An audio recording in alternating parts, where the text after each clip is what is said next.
On entend beaucoup parler de persona dans le marketing ou le storytelling, mais dans le persona, la partie la plus importante, c'est l'insight. Alors, qu'est-ce qu'un insight? Un insight, c'est la problématique de vos clients potentiels. C'est la façon dont ils approchent la vie, leurs besoins, leurs désirs et les contraintes qui les empêchent de les atteindre de façon optimale. Un des grands soucis dans le storytelling ou le marketing, c'est de trouver un insight qui ne soit pas bateau.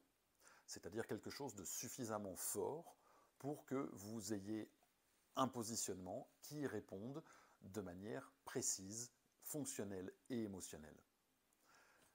Je prends toujours cet exemple qui est l'exemple de Nokia qui certainement avait un insight bateau qui était les gens dans les téléphones portables recherchent le moins lourd, le plus petit et le moins cher. Quand vous avez un insight comme celui-ci, il y a de fortes chances pour que la concurrence ait le même insight que vous.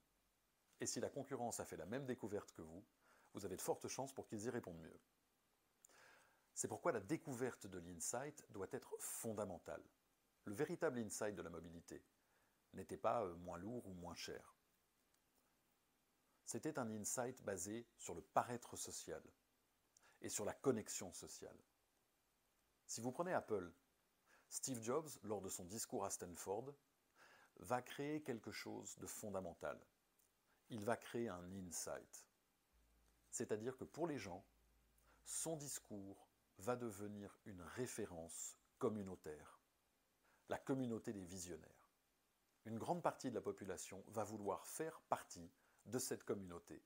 Et donc, l'insight de la mobilité et de tous les produits qui en dérivent devient « j'aimerais faire partie de cette communauté de visionnaires, mais rien ne me le permet aujourd'hui ». Et donc, vous avez la création de l'iPhone qui va permettre à tous les utilisateurs d'avoir le sentiment de faire partie de cette communauté. Et la réponse aux besoins clients qui est de la mobilité, qui est de la musique partout, qui est une connexion Internet, n'a plus de sens.